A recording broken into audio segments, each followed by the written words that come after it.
de savoir, Oui. c'est ce qui fascine d'ailleurs beaucoup d'observateurs, pourquoi une telle haine entre la France insoumise et le Parti socialiste, dont on a été témoin ici à plusieurs reprises, où on a vu un élu LFI et un élu socialiste, mais se rentrer dedans comme s'ils étaient l'un de droite et l'autre de gauche. Bon, alors d'abord, je sais pas pourquoi vous parlez de haine. On parle de débat. Parce que ça. Mais ça, non, ça mais faisait, monsieur Tréhard, s'il vous plaît. C'était pas le dialogue. Non, non, non, non, non. Vous, mais attendez. Non, non, on va être tranquille. Mais vous énervez pas, monsieur Non, non, Tréhard. non, on va être tranquille. C'est pas rien moi dit qui. pour C'est l'instant. pas moi qui surinterprète. Ah si, excusez-moi, quand vous parlez. Non, non, non, non. Pardon, on va pas jouer. On va pas jouer sur les mots. On va vous passer des passages.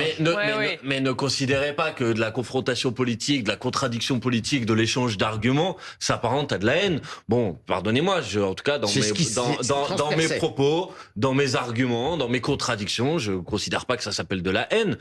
Premièrement, deuxièmement. Bon, alors là c'est de la sémantique, si vous voulez bien la question. Bah non, c'est pas de la sémantique, c'est un petit peu important. La haine, ça révèle quand même une manière de se traiter qui correspond pas. Il y a une rupture. Il y a une rupture. Il y a une rupture du débat démocratique.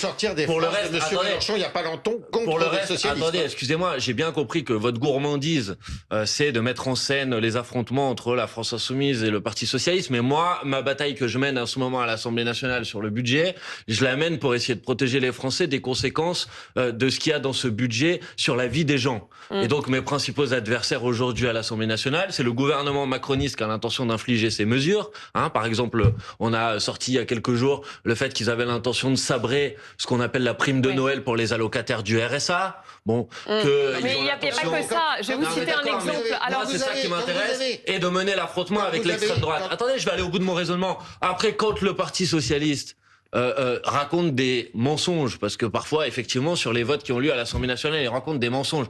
Excusez-moi de les corriger. C'est mon travail aussi. Quel mensonge, pardon, quel mensonge? Par exemple, quand le Parti socialiste prétend qu'il a rétabli l'impôt de solidarité sur la fortune, alors qu'il a modifié à la marge un impôt existant qui s'appelle l'impôt sur la fortune immobilière, d'une telle manière que les personnes qui sont les plus riches aujourd'hui, si la mesure du Parti socialiste arrivait jusqu'à son terme, paieraient finalement moins d'impôts que dans la situation actuelle. Si vous voulez, je vais vous donner des détails. Il y a un barème progressif sur l'impôt sur la fortune immobilière. Le Parti socialiste vient de le modifier pour intégrer un barème avec un taux fixe de 1%.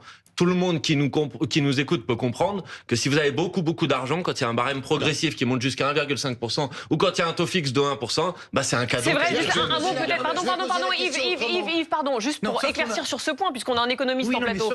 Est-ce que c'est vrai ça? C'est vrai. Effectivement, il n'y avait que l'immobilier qui était concerné. Là, tout est concerné. Non, pas tout. Attendez, y compris donc effectivement les bijoux, etc., les meubles, les avions, pas beaucoup de Français qui ont des avions, mais surtout, c'est ça qui est très intéressant, l'assurance vie.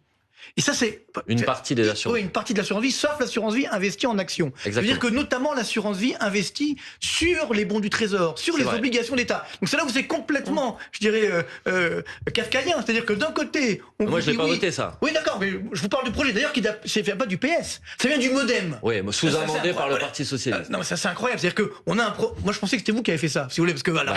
Moi je fais des choses sérieuses, monsieur Toitier. Même quand je suis pas d'accord avec vous. Le PS, mais c'est ça le drame, c'est que effectivement on a cette parce que ça, c'est quand même assez incroyable. On vous dit, sur l'assurance vie, donc qui est là pour financer la dette publique, et que c'est des Français qui, effectivement, se disent, bon, bah, je vais acheter des obligations d'État pour essayer de financer la dette publique, bah, on va vous taxer davantage. Donc, surtout pour avoir des garanties. C'est complètement, évidemment, schizophrénique. Et c'est ça qui est aujourd'hui inquiétant. Donc, c'est pour vous dire que le drame, soyons clairs. Là, vous pouvez pas me reprocher une mesure que j'ai pas votée. Non, mais pas du tout. Mais alors, pardon, moi j'ai. Attendez. Précision.